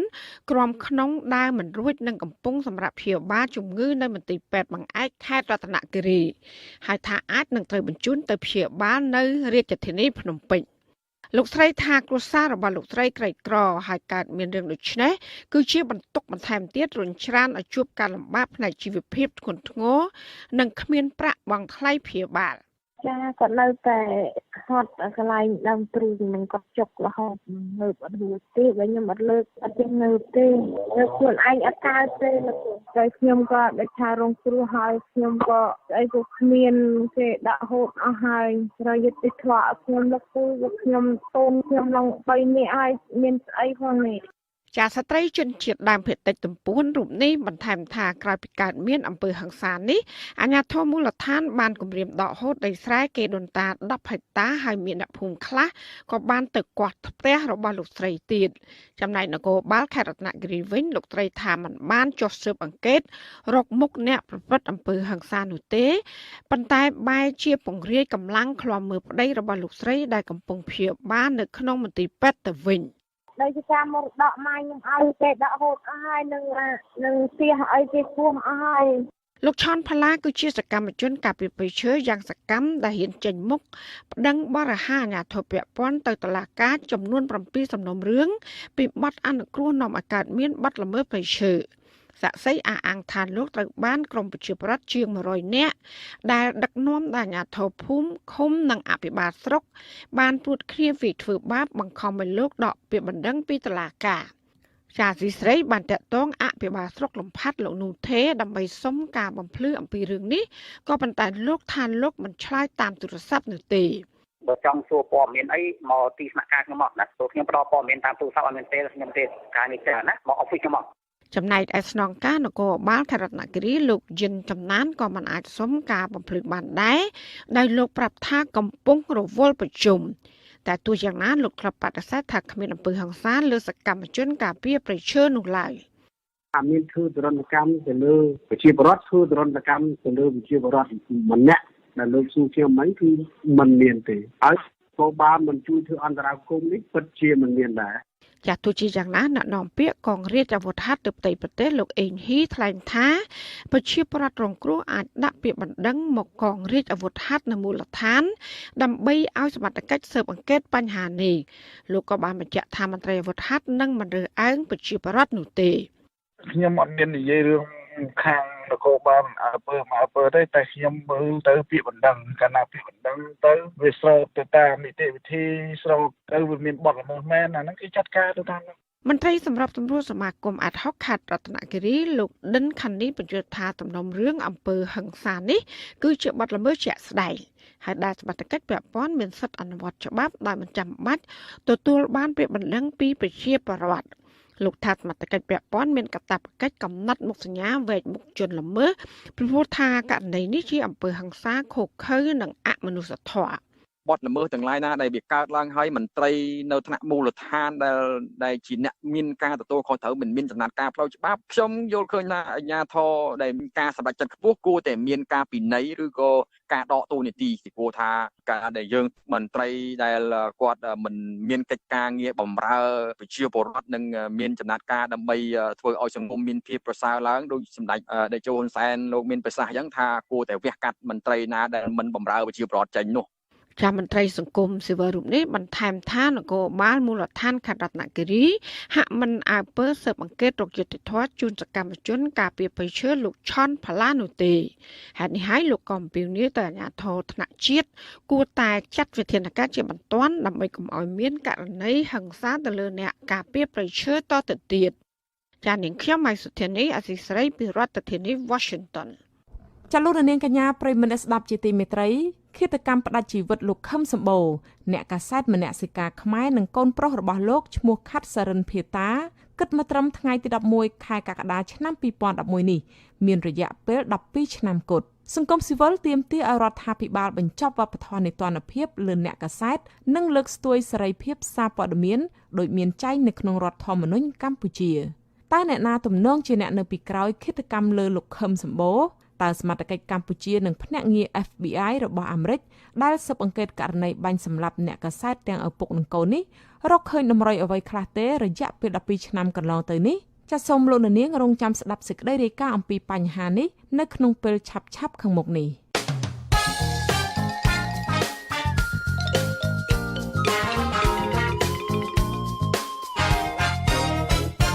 ចាលោកនាងកញ្ញាប្រិយមិត្តអ្នកស្ដាប់ជាទីមេត្រីសេចក្តីរាយការណ៍តាក់ទងទៅនឹងផលប៉ះពាល់បញ្ហាជីវភាពដោយវិបត្តិជំងឺ Covid-19 ពលរដ្ឋក្រីក្រខ្វះខាតជាច្រើននៅតែត្អូញត្អែថាពួកគាត់មិនទទួលបានជំនួយឧបត្ថម្ភពីរដ្ឋាភិបាលទេបើទោះបីជាមន្ត្រីរដ្ឋាភិបាលអះអាងថាបានចែកប្រាក់ដល់ពលរដ្ឋប្រមាណ2លាននាក់ទៅហើយក្តីពួកគាត់អំពាវនាវរដ្ឋាភិបាលជួយអ្នករងគ្រោះដោយសារតែវិបត្តិជំងឺ Covid-19 ដោយមិនចាំបាច់ទាល់តែមានបានក្រីក្រនោះឡើយព្រោះមានអ្នកធ្លាក់ខ្លួនទីទាល់ក្រច្រើនណាស់ដែលត្រូវការជំនួយជាបន្ទាន់នេះចាប់ពីរដ្ឋធានី Washington លោកមួងណារ៉េតរាយការណ៍អំពីរឿងនេះតំណាងសហគមន៍កសិករក្រីក្រខ្វះខាតនៅតាមខេត្តនានានៅតែបន្តដង្ហោយឲ្យរដ្ឋាភិបាលជួយប្រជាពលរដ្ឋទាំងអស់គ្នាដែលរងផលប៉ះពាល់ដោយសារតែវិបត្តិជំងឺ Covid-19 នេះបើទោះបីជាពួកគាត់មានបានឬក៏គ្មានបានក្រីក្រតែបាត់តាំងតែពីមានវិបត្តិនេះមកអ្នករងគ្រោះធ្លាក់ខ្លួនទីទាល់ក្រមានច្រើនគុណនឹងពីរតំណាងកសិករនៅឃុំព្រែកស្លែងស្រុកកណ្ដាលស្ទឹងខេត្តកណ្ដាលលោកស្រីអឿសេរីប្រាប់អាស៊ីសេរីកាលពីថ្ងៃទី8ខែកក្កដាថាប្រជាពលរដ្ឋនៅសហគមន៍លោកស្រីសឹងតែមួយភូមិ 80% ទៅហើយដែលជំពាក់បំណុលធនាគារស្ថានភាពទីទាល់នេះពួកគេប្រវេប្រវាខ្ចីលុយបន្ថែមពីសេវាខ្ចីប្រាក់ឯកជនឯទៀតដែលមិនត្រូវការវត្ថុបញ្ចាំសាំញ៉ាំក៏ប៉ុន្តែការប្រាក់ខ្ពស់ដែលធ្វើឲ្យពួកគាត់កាន់តែជំពាក់គេវ័នកបន្ថែមCOVID នឹងកើតឡើងតល់គឺតល់ច្រើនតែបីតែខ្ញុំធ្លាប់ធ្វើការងារក្នុងសហគមន៍ធ្លាប់ដាំបន្លែលក់ជួយសមាជិកក្នុងដួលលក់ក៏រៀងពិបាកគាត់ថាពិបាកមួយពិបាកមែនទេណោះមែនពិបាកសពហ្មងអ្នកបាក់តកិច្ចមិនធម្មតាក្រមួយក្រពីរឯងអ្នកល្មមអ្នកអត់ល្មម100ទៅ200អ្នកមួយទៅ2ទៅ3ចឹងទៅដោយសារតែចំនួនអ្នកធ្លាក់ខ្លួនក្រនឹងទាល់កើនឡើងទ្វេដងនៅក្នុងភូមិបែបនេះលោកស្រីស្នើឲ្យរដ្ឋាភិបាលជួយជាលក្ខណៈទូទៅជាងសម្លឹងមើលទៅអ្នកដែលធ្លាប់មានបានក្រីក្រព្រោះក្រមានច្រើនជាងនេះខ្លាំងណាស់មិនមែនតែប៉ុណ្ណឹងនោះទេខ្ញុំនឹកឃើញកាលពីចំនួន91 92ទឹកចំនួនលិចនៅស្រុកកណ្ដាលទៅហ្នឹងគ្រាន់លិចណាលិចណៃហ្មងកាយចំនួនហ្នឹងខ្ញុំឃើញចែកម៉ៅម្ដងគឺចែកទូទៅមិនថាតែមានតែក្រពលិចដូចគ្នាលិចតែមិនផងគ្រូលិចទាំងអស់ប៉ុន្តែដល់ពេលកូវីដនេះទៀតដូចជាលិចទាំងអស់ចាហ្នឹងអានោះខ្ញុំទៀតទេណាចឹងអ្វីដែលខ្ញុំស្នើអ្វីដែលកូននរចង់បានឲ្យទីមួយចែកចាញ់មកតាចែកឲ្យស្មើគ្នាទៅហើយរដ្ឋាភិបាលគាត់មានបានន័យថាមានរដ្ឋាភិបាលទៀតគាត់ចម្រាញ់លើអ្នកដែលក្រខ្លាំងចឹងទៅគាត់បន្ថែមពីលើនឹងទៀតទៅគាត់ស្នើពីអង្គការណាពីជំនួយខាងប្រទេសណាបូកជំនួយទៅលើហើយអ្នកដែលក្រខ្លាំងដែលតខ្លាំងទី1ទី2ទី3ទៅហើយអ្នកដែលគាត់មើលទៅខ្លះមានដល់ប្រសាំងមានឡានអីរឿងទំនើបល្អទៅយើងកាត់គាត់ចោលមកសារហ្នឹងទៅបើតាមមន្ត្រីរដ្ឋាភិបាលបានអះអាងថារហូតមកត្រឹមថ្ងៃទី8ខែកក្កដាម្សិលមិញនេះរដ្ឋាភិបាលបានចែកលុយដល់គ្រួសារដែលមានបានក្រីក្របានជិតអស់ទៅហើយអនុប្រធានគណៈកម្មការប្រតិបត្តិនៃក្រុមប្រឹក្សាជាតិគាំពារសង្គមលោកសំហេងបរោះថ្លែងនៅក្នុងសន្និសីទសារព័ត៌មាននៅថ្ងៃដដែលនោះថានៅសល់ប្រជាពលរដ្ឋដែលមានបានក្រីក្រតែ 10% ទេតែប៉ុណ្ណោះដែលមិនទាន់ទទួលបានប្រាក់ឧបត្ថម្ភ14ថ្ងៃនេះគឺយើងបានប្រជាពលរដ្ឋ2លានអ្នកទទួលផល50,000គ្រួសារបាទចំណុចសល់ប្រហែលជា60,000គ្រួសារទៀតនៅសេសសល់ដែលលោកនៅបន្តមកបើកប្រហែលជា6,000 7,000ក្នុងមួយថ្ងៃអញ្ចឹង2លាន3សែនអ្នកដែលយើងបានអនុវត្តជំហាន1ក្នុងជុំទី1នេះគឺយើងមិនបានបញ្ចប់តាមហ្នឹងទេបើទោះបីជាក្រសួងផែនការអះអាងថាមានប្រជាពលរដ្ឋក្រីក្រនិងមានបានក្រីក្រតែប្រមាណ2លាន3សែននាក់ឬជាង560,000គ្រួសារតែប៉ុណ្ណោះនៅទូទាំងប្រទេសក៏ដោយក៏តួលេខនេះគឺជាតួលេខចាស់ដែលគ្រាន់តែធ្វើបច្ចុប្បន្នភាពបើតាមអ្វីដែលធនាគារពិភពលោករាយការណ៍ថ្មីនេះដែលថាពេលមានវិបត្តិ COVID-19 មានប្រជាពលរដ្ឋខ្មែរប្រមាណ2លាននាក់បន្ថែមទៀតដែលអាចធ្លាក់ខ្លួនក្រីក្រមានន័យថាបើទោះបីជារដ្ឋចែកលុយឲ្យគ្រប់គ្រួសារទាំង76សែននោះក៏ទើបតែបានពាក់កណ្ដាលប៉ុណ្ណោះនៃប្រជាពលរដ្ឋដែលក្រីក្រខ្វះខាតដូច្នេះប្រជាពលរដ្ឋទូទៅដែលរងគ្រោះដោយសារតែវិបត្តិជំងឺ COVID-19 មិនទាន់ទទួលបានជំនួយពីរដ្ឋាភិបាលនៅឡើយទេការចែកបានក្រីក្រនេះទៀតសោតរងការរិះគន់ពីប្រជាពលរដ្ឋថាធ្វើមិនស្មើភាពគ្នានិងប្រកាន់បកពួកហើយរើសអើងនយោបាយប្រជាពលរដ្ឋនៅខេត្តត្បូងឃ្មុំត្អូញត្អែថាអ្នកខ្លះមិនមែនក្រីក្រឯណាទេ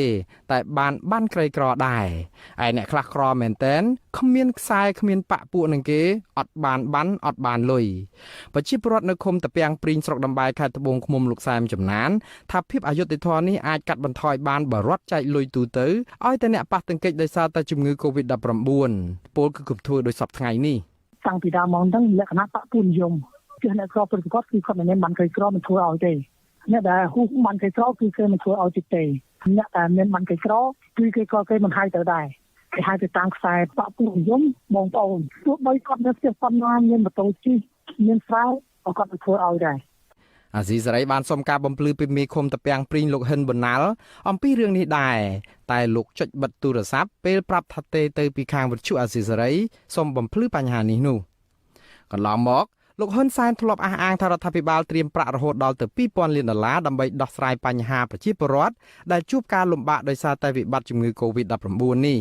ក៏ប៉ុន្តែមកដល់ពេលនេះរដ្ឋទើបតែបញ្ចេញថវិកា$25 លានសម្រាប់ជួយប្រជាពលរដ្ឋដែលមានបានក្រីក្រនិងជួយកម្មករកាត់ដេរនិងវិស័យទេសចរប្រមាណ$10 លានតែប៉ុណ្ណោះប្រាក់នេះប្រហាក់ប្រហែលនឹងតម្លៃសាងសង់ស្នាក់ការគណៈបកប្រជាជនដែលទើបសម្ពោធថ្មីនេះទឹកប្រាក់ដតិចតួចស្រួយស្ដាងនេះគឺមិនសមនឹងទំហំនៃផលប៉ះពាល់នឹងតម្រូវការរបស់ប្រជាពលរដ្ឋនៅទូទាំងប្រទេសនោះទេប្រការនេះធ្វើឲ្យអតីតរដ្ឋមន្ត្រីក្រសួងសេដ្ឋកិច្ចនិងបច្ចុប្បន្នជាប្រធានស្ដីទីគណៈបកសង្គ្រោះជាតិលោកសំរងស៊ីរិះគន់ថាលោកហ៊ុនសែនចូលចិត្តតែធ្វើនយោបាយបែបប្រជាពិធដ្ឋម្យ៉ាងទៀតអ្នកដែលប៉ះពាល់មែនទែនមិនសូវទទួលបានជំនួយទេនេះដូចទឹកមួយដំណក់ចាក់ទៅក្នុងស្ទឹងដែលថាវារីងនោះតែទឹកនោះវាអត់គ្រប់គ្រាន់ទេមកដំណក់ផ្សេងសោះបីអាដំណក់ហ្នឹងក៏មិនដឹងជាចែករបៀបយ៉ាងម៉េចដែរចែកដោយអយុត្តិធម៌ចែកមិនស្មើភាពគ្នាដោយមានការលំអៀងអញ្ចឹងវាអត់ទៅដល់ដៃប្រជាពលរដ្ឋទេហើយខ្ញុំកាត់សម្គាល់ឃើញថាលោកហ៊ុនសែនគាត់និយាយអីនឹងតួលេខដែលគាត់បញ្ចេញកាលមុនគាត់ថាប្រមាណ$2000 លានគាត់ថាមានមាសប្រមាណ30តោននេះគឺគាត់និយាយខ្ចោលទាំងអស់មិនដែលឃើញស្អីជារូបរាងជាក់ស្ដែងមកដល់ដៃប្រជាពលរដ្ឋទេលោកសំរងស៊ីថាបើប្រទេសគេនៅក្នុងស្ថានភាពបែបនេះរដ្ឋត្រូវបញ្ចេញថវិកាស្ទើរទ្វេដងនៃថវិកាជាតិដើម្បីជួយសង្គ្រោះប្រជាពលរដ្ឋដែលជួបវិបត្តិជាងនេះទៅទៀតរដ្ឋត្រូវរកវិធានការយ៉ាងណាជួយឲ្យប្រជាពលរដ្ឋអាចផ្អាកសងបំណុលធនាគារមួយរយៈសិនមិនមែនដោយលោកហ៊ុនសែនដែលគំរាមរឹបអូសទ្រព្យសម្បត្តិប្រជាពលរដ្ឋដែលគ្មានលទ្ធភាពសងបំណុលនៅក្នុងស្ថានភាពបែបនេះនោះទេចំណែកឯប្រជាពលរដ្ឋសហគមន៍វិញក្រៅពីស្នើចែកលុយជំនួយជួយឲ្យបានទូទៅដោយមិនចាំបាច់ទាល់តែមានបានក្រីក្រពួកគាត់ស្នើឲ្យរដ្ឋាភិបាលរិះរកមធ្យោបាយយ៉ាងណាឲ្យប្រជាពលរដ្ឋអាចរកប្រាក់ចំណូលបានទោះក្នុងស្ថានភាពមានវិបត្តិដូចជារដ្ឋាភិបាលត្រូវជំរុញវិស័យកសិកម្មនិងបណ្ដុះបណ្ដាលជំនាញកសិកម្មដល់កសិករហើយរកទីផ្សារលក់ផលិតផលឲ្យពួកគាត់ព្រមទាំងមានគម្រោងលើកទឹកចិត្តអ្នកដែលធ្វើការងារជួយសហគមន៍ដែលកំពុងជួយប្រជាពលរដ្ឋនៅមូលដ្ឋានខ្ញុំបាទមួងណារ៉េតវិទ្យុអាស៊ីសេរីពីរដ្ឋធានី Washington នាងស្ដាប់ជាទីមេត្រីសេចក្តីរាយការណ៍តាក់ទងទៅនឹងការបើកព្រំដែនឡើងវិញអាជ្ញាធរខេត្តបន្ទាយមានជ័យឲ្យដឹងថាអាជ្ញាធរថៃអនុញ្ញាតឲ្យអាជីវករខ្មែរចូលទៅលក់ដូរនៅឯផ្សាររងឃ្លឿឡើងវិញចាប់ពីថ្ងៃទី15ខែកក្កដាខាងមុខនេះទៅប៉ុន្តែត្រូវអនុវត្តតាមបែបបទមួយចំនួនដើម្បីទប់ស្កាត់ការឆ្លងរាលដាលនៃជំងឺ Covid-19 អភិបាលរងខេត្តបន្ទាយមានជ័យលោកងៅមេងជ្រួនត្រូវបានកាសែតក្នុងស្រុកដកស្រង់សម្ដីកាលពីថ្ងៃទី10ខែកក្កដាម្សិលមិញថាពលរដ្ឋខ្មែរត្រូវពាក់ម៉ាស់ឲ្យបានជាប់ជាប្រចាំនិងមានការវាស់កម្ដៅជាមុនទើបអនុញ្ញាតឲ្យធ្វើដំណើរឆ្លងកាត់តាមច្រកព្រំដែនចំពោះអាជីវករនៅផ្សាររងឃ្លឿវិញគឺត្រូវចូលតាមផ្លូវកំណត់និងពេលវេលាជាក់លាក់ព្រមទាំងអនុញ្ញាតឲ្យស្ថិតនៅក្នុងបរិវេណរបស់ខ្លួនប៉ុណ្ណោះលោកងៅមេងជ្រួនបន្ថែមទៀតថាចំពោះម្ចាស់តូបទំនិញមុននឹងចាក់ចេញពីផ្សារត្រូវពិនិត្យនិងបិទប្រព័ន្ធភ្លើងឲ្យបានត្រឹមត្រូវដើម្បីជៀសវាងអគ្គិសនីឆាបឆេះហើយប្រសិនបើប្រព្រឹត្តល្មើសនឹងបទបញ្ជាទាំងនេះភ្នាក់ងារប្រចាំការនឹងបញ្ឈប់សកម្មភាពចេញចូលទៅក្នុងផ្សារអភិបាលរងខេត្តបន្ទាយមានជ័យឲ្យដឹងថាអាជ្ញាធរថៃអនុញ្ញាតឲ្យរថយន្តដឹកទំនិញចេញចូលបាន50គ្រឿងក្នុងមួយថ្ងៃហើយក្នុងរថយន្តនីមួយៗមានមនុស្ស2នាក់ប៉ុណ្ណោះគឺអ្នកបើកបរម្នាក់និងព្រូឡានម្នាក់អ្នកបើកបររថយន្តនិងអ្នករួមដំណើរត្រូវបង្ហាញឯកសារចេញចូលប្រទេសថៃលិខិតបញ្ជាក់ពីទំនិញនិងបញ្ជាក់ពីកន្លែងចំណតព្រមទាំងទីតាំងបញ្ជូនទំនិញឲ្យបានជាក់លាក់ចាលោកនាងជាទីមេត្រីតកតងទៅនឹងសេចក្តីរាយការណ៍អំពីផលប៉ះពាល់ជុំវិញការបិទព្រំដែននេះដែរបន្តិចទៀតនេះលោកនាងនឹងបានស្ដាប់សេចក្តីរាយការណ៍ពុស្ដាជុំវិញការត្អូញត្អែររបស់ពលរដ្ឋមួយចំនួននៅខេត្តបន្ទាយមានជ័យថាជីវភាពពួកគេកាន់តែក្រលំបាកបន្ទាប់ពីអាជ្ញាធរកម្ពុជាថៃបិទច្រកព្រំដែនចាសូមលោកនាងរងចាំស្ដាប់សេចក្តីរាយការណ៍នេះពុស្ដានៅពេលបន្តិចទៀតចាសូមអរគុណចលនានាងជាទីមេត្រីសេចក្តីរាយការណ៍តាក់ទងទៅនឹងបញ្ហាកម្មករកម្មការិនីរោងចក្រកាត់ដេរវិញម្ដង ក្រុមកម្មកររោងចក្រ Violet ស្ថិតនៅខណ្ឌសែនសុខរាជធានីភ្នំពេញទាមទារឲ្យអាជ្ញាធរពន្យាការដោះស្រាយករណីវិវាទការងារក្រោយពេលថៅកែប្រកាសបិទរោងចក្រកាលពីថ្ងៃទី10ខែកក្កដាម្សិលមិញដោយមិនព្រមទូទាត់ប្រាក់សំណងសហួយជំងឺចិត្តនិងប្រាក់ជូនដំណឹងដល់ពួកគេ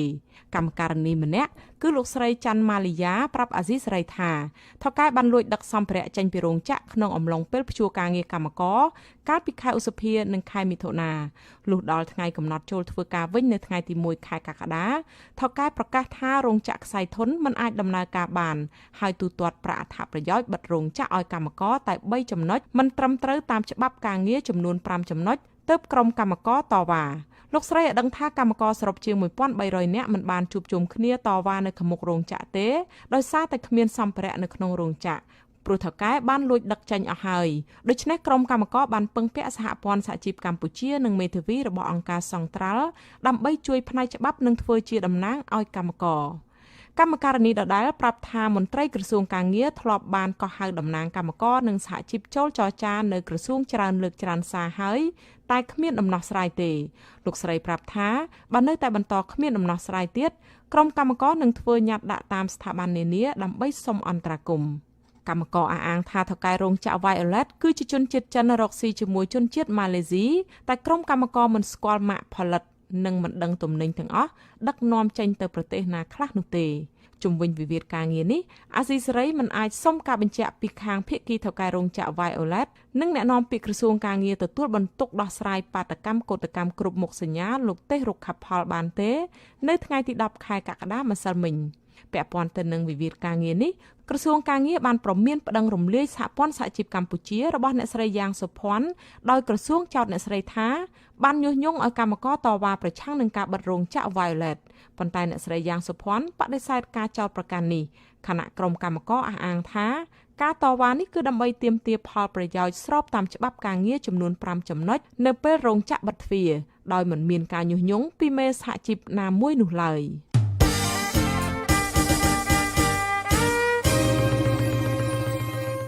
ចាលោកនាងជាទីមេត្រីសេចក្តីរាយការណ៍តាក់ទងទៅនឹងបញ្ហាវិវាទដីធ្លីវិញម្ដងប្រជាពលរដ្ឋមកពីភូមិប៉ាតឡាងឃុំក្រាំងលាវស្រុករលាផ្អៀខេត្តកំពង់ឆ្នាំងបានដាក់ញត្តិទៅក្រសួងដែនដីដើម្បីសុំអន្តរាគមន៍បញ្ហាជម្លោះដីធ្លីជាមួយទ័ពអាកាសខេត្តកំពង់ឆ្នាំង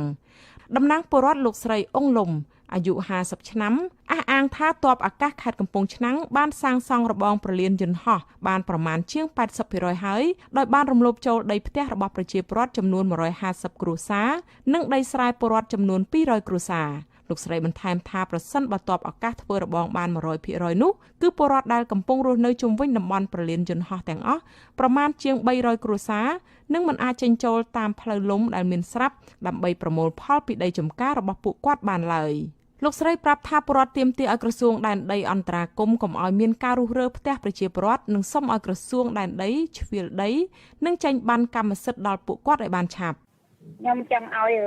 រដ្ឋាភិបាលជួយអន្តរាគមន៍ដែលការសាងសង់របងធ្វើផ្អាកទៅព្រោះដំណោះស្រាយវាអត់ទាន់បានអញ្ចឹងណាអូនចង់ឲ្យគាត់ដោះស្រាយលះឲ្យប្រជាពលរដ្ឋថាវាបានបណ្ណាឲ្យប្រជាពលរដ្ឋបណ្ណាសម្រាប់រដ្ឋាភិបាលហើយជានៅឋានរបស់ប្រជាពលរដ្ឋហើយនឹងដីអាស្រ័យផលតាមសំណុំពរអញ្ចឹងឲ្យគាត់ឆាប់ជួយដោះស្រាយឲ្យប្រជាពលរដ្ឋផងព្រោះគាត់មានទុកកង្វល់គាត់អត់មានសប្បាយចិត្តទេក្រសួងដែនដីបានចេញមកទទួលញត្តិរបស់ប្រជាពលរដ្ឋហើយប្រាប់ថានឹងដោះស្រាយករណីនេះដោយផ្អែកលើឯកសារនិងភស្តុតាងពាក់ព័ន្ធនានាដែលប្រជាពលរដ្ឋមានអាស៊ីសេរីមិនអាចតាក់ទងแนะនាំពាក្យក្រសួងការពារជាតិលោកឈុំសុជាតិដើម្បីបំភ្លឺករណីនេះបានទេនៅថ្ងៃទី10ខែកក្កដាម្សិលមិញផ្ទៃដីប្រលានយន្តហោះអន្តរជាតិថ្មីនៅខេត្តកំពង់ឆ្នាំងដែលនឹងត្រូវសាងសង់ក្នុងឆ្នាំ2030មានទំហំជាង 1,400 ហិកតាក្នុងនោះផ្ទៃដីចំនួន768ហិកតាគឺជាដីពលរដ្ឋកាន់កាប់និងអាស្រ័យផលជាក់ស្ដែង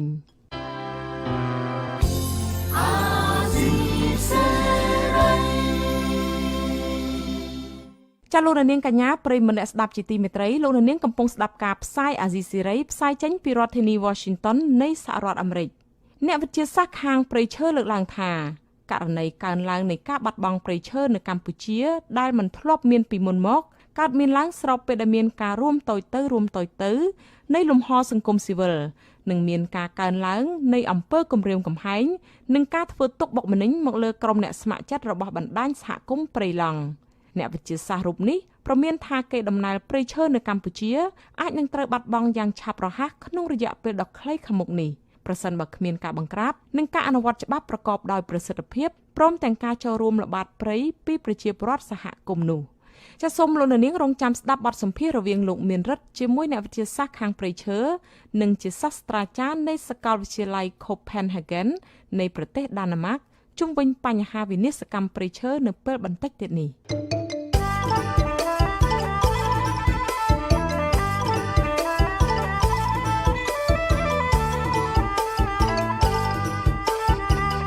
ចាលោកនាងជាទីមេត្រីសេចក្តីរាយការណ៍តាក់ទងទៅនឹងបញ្ហាអប់រំវិញក្រសួងអប់រំយុវជននិងកីឡាប្រកាសថានឹងដាក់សំណើទៅលោកនាយករដ្ឋមន្ត្រីហ៊ុនសែន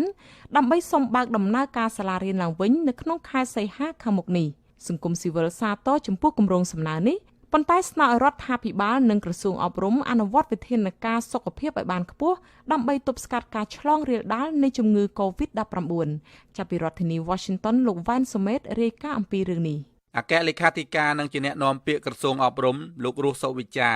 ប្រាប់អាស៊ីសេរីនៅថ្ងៃទី9កក្កដាថាសាលារៀននឹងត្រូវបើកឲ្យដំណើរការគឺជាសាលារៀនដែលមានស្តង់ដារសុវត្ថិភាពខ្ពស់និងត្រូវបំពេញតាមលក្ខខណ្ឌរបស់ក្រសួងលោកថាវិធានការដែលនឹងត្រូវដាក់ឲ្យនាយករដ្ឋមន្ត្រីសម្រេចដើម្បីបើកសាលាឡើងវិញនេះមានដូចជាគ្រឹះស្ថានសិក្សាត្រូវចុះកិច្ចសន្យាទទួលខុសត្រូវលើការអនុវត្តវិធានការសុវត្ថិភាពគ្រឹះស្ថានត្រូវអនុវត្តការអប់រំតាមគន្លងថ្មីរៀនក្នុងថ្នាក់ខ្លះនិងរៀនតាមអនឡាញខ្លះនិងតម្រូវឲ្យមានការធ្វើតេស្តពិនិត្យសុខភាពរោគមេរោគ COVID-19 សម្រាប់បុគ្គលិកអប់រំនិងសិស្សានុសិស្សក្រសួងអប់រំយុវជននិងកីឡានឹងចុះត្រួតពិនិត្យវាតម្លៃយ៉ាងម៉ឺងម៉ាត់លើការអនុវត្តរបស់គ្រឹះស្ថានសិក្សាផ្អែកតាមបទពិសោធន៍និងការវាតម្លៃការអនុវត្តដំណាក់កាលទី1ទើបក្រសួងអប់រំយុវជននិងកីឡាអាចកំណត់បាននៅជំហានបន្តបន្ទាប់សម្រាប់ដំណាក់កាលទី2និងទី3ប្រធានសមាគមគ្រូបង្រៀនកម្ពុជាឯករាជ្យអ្នកស្រីអុកឆាយាវីស្វាគមន៍ចំពោះគម្រោងស្នើសុំបើកដំណើរការសាលារៀនឡើងវិញនេះអ្នកស្រីថាក្រសួងអប់រំត្រូវកំណត់អាទិភាពចំពោះសិស្សដែលរៀនថ្នាក់ទី9និងថ្នាក់ទី12ពីព្រោះជាឆ្នាំសិក្សាដែលត្រូវប្រឡងការបើកសាលាបង្រៀននេះគឺការល្អហើយក៏ជាអ្វីដែលសមាគមចង់បានថាឲ្យការសិក្សាចូលសិក្សាវិញដែរការដែលសិក្សានេះគឺត្រូវតែទូទាំងប្រទេសព្រោះអីសិក្សានុសិស្សដែលគាត់ប្រឡងបាក់ឌុបប្រឡងទី2គាត់មិនមែនតែការសាលាមួយចំនួនណាគឺសាលាទូទាំងប្រទេសចំណែកនាយកប្រតិបត្តិអង្គការសម្ព័ន្ធគណនេយ្យភាពសង្គមកម្ពុជាលោកសនជ័យប្រាប់ថាលោកសាទរចំពោះគំនិតប្រួយផ្ដើមនេះតែលោកថារដ្ឋាភិបាលមិនអាចធ្វើប្រហែសឡើយត្រូវតែអនុវត្តវិធានការការពារការឆ្លងជំងឺ COVID-19 ឲ្យមានប្រសិទ្ធភាព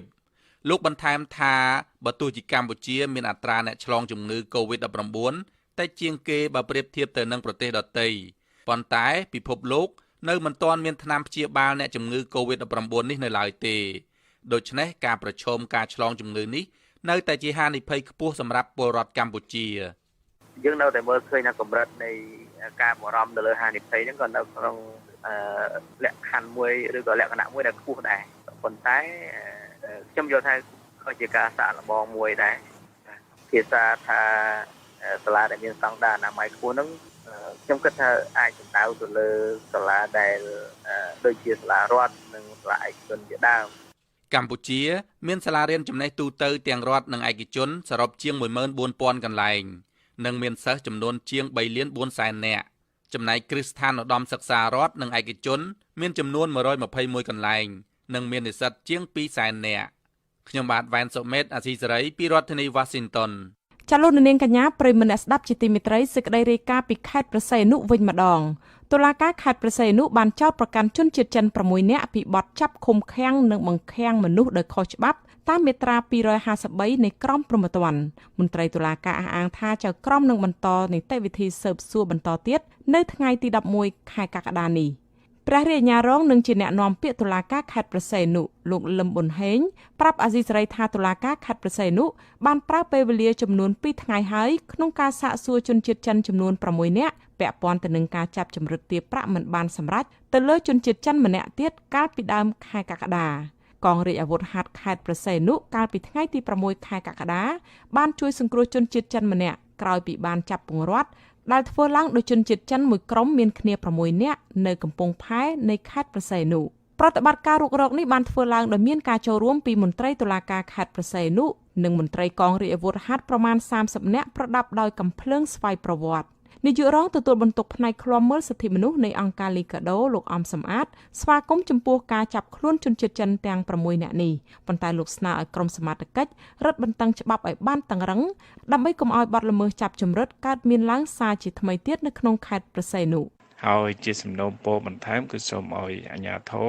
មានការចាត់វិធានការតឹងរ៉ឹងបំផុតចំពោះក្នុងការរក្សាសន្តិសុខសុវត្ថិភាពជូនប្រជាពលរដ្ឋហើយត្រូវតែពិនិត្យឲ្យបានច្បាស់លាស់ដែរចំពោះជនជាតិបានន័យថាចិនទាំងឡាយដែលមករស់នៅនឹងតើស្របច្បាប់ឬមិនស្របច្បាប់ហើយកុំឲ្យមានបទល្មើសនឹងកើតឡើងជាបន្តទៅទៀតនោះបាទករណីចាប់ចម្រិតទារប្រាក់បានកើតឡើងចំនួន2ករណីហើយក្នុងរយៈពេល2ខែកន្លងមកនេះកាលពីខែមិថុនាសមត្ថកិច្ចខេត្តព្រះសីហនុបានចាប់ខ្លួនជនជាតិចិនចំនួន4នាក់ក្រោយពីបានចាប់ជនរងគ្រោះដែលជាជនជាតិចិនដូចគ្នាម្នាក់យកទៅធ្វើទរណកម្មនៅក្នុងព្រៃនៅស្រុកស្ទឹងហៅខេត្តព្រះសីហនុដើម្បីចម្រិតទារប្រាក់ពីក្រុមគ្រួសារជនរងគ្រោះនៅប្រទេសចិនប្រមាណ$70,000តែមិនបានសម្រេច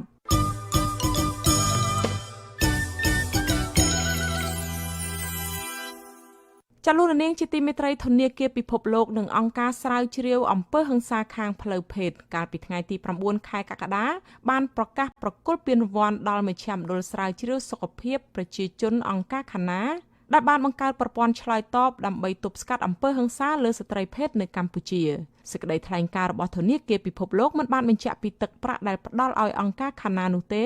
ប៉ុន្តែរង្វាន់នេះគឺជាកម្មវិធីរបស់ទីផ្សារអភិវឌ្ឍឆ្នាំ2020ដែលនឹងជួយបង្កលទ្ធភាពដល់ការស្រាវជ្រាវនៃអង្គការខាណាដែលបានបង្កើតបណ្ដាញជជែកគ្នាមួយតាមប្រព័ន្ធ WhatsApp ឈ្មោះថា Smart Girl Chatline ដើម្បីផ្ដល់សេវាគាំទ្រ24ម៉ោងដល់ស្ត្រីធ្វើការតាមឧស្សាហកម្មកំសាន្តនានា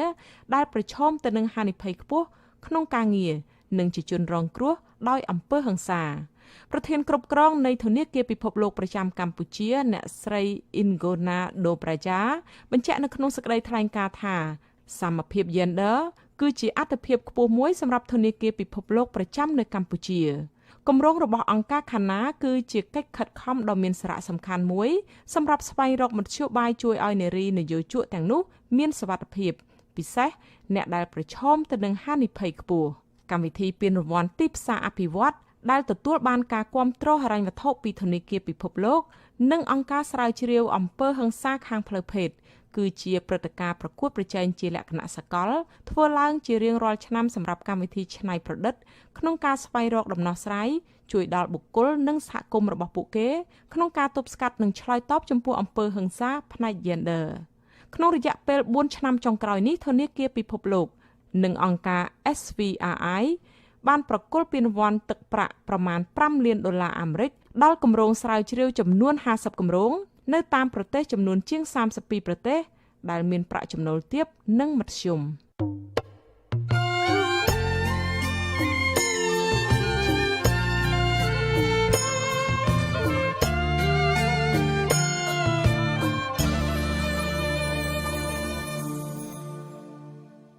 ចាលោកនាងកញ្ញាប្រិយមិត្តអ្នកស្ដាប់ជាទីមេត្រីប្រជាពលរដ្ឋមួយចំនួននៅក្រុងប៉ោយប៉ែតខេត្តបន្ទាយមានជ័យមានជីវភាពក្រីក្រលំបាកកាន់តែខ្លាំងដោយសារតែគ្មានការងារធ្វើជាច្រើនខែមកហើយបណ្ដាលមកពីការរាតត្បាតនៃជំងឺ Covid-19 សប្តាហ៍ថ្ងៃអ្នកភូមិនាំគ្នាដើររែកឥតចាយលក់យកប្រាក់ទិញអាហារហូបចុកព្រោះចាប់តាំងពីអាជ្ញាធរកម្ពុជានិងថៃបិទច្រកព្រំដែនប្រទេសទាំងពីរមកពួកគាត់គ្មានការងារធ្វើនិងបាត់បង់ប្រាក់ចំណូលចាលោកមួងណារ៉េតរាយការណ៍ពីជីវិតរស់នៅរបស់ប្រជាពលរដ្ឋខ្មែរនៅតំបន់ព្រំដែនខ្មែរថៃដូចតទៅប្រជាពលរដ្ឋម្នាក់រស់នៅភូមិព្រៃព្រិចសង្កាត់ប៉ោយប៉ែតលោកស្រីទួយមេតថ្លែងថាចាប់តាំងពីអាជ្ញាធរថៃបិទច្រកព្រំដែនអន្តរជាតិប៉ោយប៉ែតកាលពីថ្ងៃទី23ខែមីនាកន្លងមកនោះជីវភាពគ្រួសាររបស់លោកស្រីកាន់តែដុនដាបជាបន្តបន្ទាប់ស្ត្រីវ័យ36ឆ្នាំរូបនេះបន្តថាគ្រួសារគាត់មានសមាជិកចំនួន7នាក់គឺមនុស្សធំ4នាក់និងកុមារតូច3នាក់គ្មានការងារធ្វើរកប្រាក់ចំណូលដោះស្រាយជីវភាពគ្រួសារនោះទេ លោកស្រីបន្ថែមថាសប្តាហ៍ថ្ងៃលោកស្រីនឹងប្តីដើររើសអេតចាយយកទៅលក់យកប្រាក់ទិញស្បៀងអាហារហូបចុកដោយមួយយប់រើសអេតចាយលក់បានប្រាក់ប្រមាណ 10000 រៀលតែប៉ុណ្ណោះលោកស្រីបន្តទៀតថាប្រាក់ 10000 រៀលនេះមិនគ្រប់គ្រាន់សម្រាប់ដោះស្រាយជីវភាពគ្រួសារនោះទេក៏ប៉ុន្តែគ្មានជំរើសផ្សេងអ្វីពីរបរនេះទើបបង្ខំឲ្យពួកគាត់នាំគ្នាដើររើសអេតចាយជារៀងរាល់យប់ដើម្បីបានប្រាក់ទិញអង្ករច្រកឆ្នាំងលោកស្រីបញ្ជាក់ថាដោយសារតែហូបអាហារមិនគ្រប់គ្រាន់បណ្ដាលឲ្យលោកស្រីធ្លាក់ខ្លួនឈឺធ្វើឲ្យមិនបានចេញទៅរើសអេតចាយ3ថ្ងៃមកហើយនិយាយរឿងបាក់និយាយចេញទៅតាមធំ5ហ្នឹងដើរកាយនៅស្អីទៀតដូចខែតចឹងដែលសារទៅទៅឲ្យដុំពេញដៃហើយតាំងតែគេបាត់នឹងមកបាក់ហ្មងបាក់រហូតគឺការគេបាត់នឹងនៅលុយទៅទូចហ្នឹងអូឈឺអូស្លាប់ហើយតាំងនឹងមកអត់រហូតហ្នឹងយកមកមានអីមើលទិញតាកូនថៃកូនអីគេហ្នឹងមកថងគេ20 បាតជូនដើរសុំបន្លែសុំអីគេពងមិញដើរសុំបន្លែគេចិត្តខាងគេអត់មានហ្នឹងឡប់ខ្លាំងតកូនជូនពង3គ្រាប់31នាក់លោកស្រីបន្តថាអ្នករស់នៅតំបន់ព្រំដែនក្រុងប៉ោយប៉ែតរាប់រយគ្រួសារផ្សេងទៀតក៏មានជីវភាពលំបាកដោយលោកស្រីដែរហើយពួកគេនាំគ្នាដើររើសអេតចាយលក់យកប្រាក់ទិញស្បៀងអាហារហើយបានជួបលោកស្រីជារៀងរាល់យប់ដោយសារតែអត់ការងារធ្វើបណ្ដាលមកពីអាជ្ញាធរកម្ពុជានិងថៃបិទច្រកទ្វារព្រំដែនប្រទេសទាំងពីរលោកស្រីឲ្យដឹងទៀតថាបើទោះបីជាគ្រួសាររបស់លោកស្រីលំបាកយ៉ាងនេះក្តីក៏អាជ្ញាធរមិនបានដាក់ឈ្មោះលោកស្រីនៅក្នុងបញ្ជីជនក្រីក្រដើម្បីទទួលបានប្រាក់ឧបត្ថម្ភពីរដ្ឋាភិបាលនោះទេអត់ខ្លួនជឿយើងអត់ផងណាថេវដេកចិត្តថាឃ្លានណាប៉ុន្តែវាគ្មានអីហូបប្រធានភូមិខាងខ្ញុំនេះអត់គិតហ្មងឯខាងពួកខ្ញុំនេះគេមិនអោយណា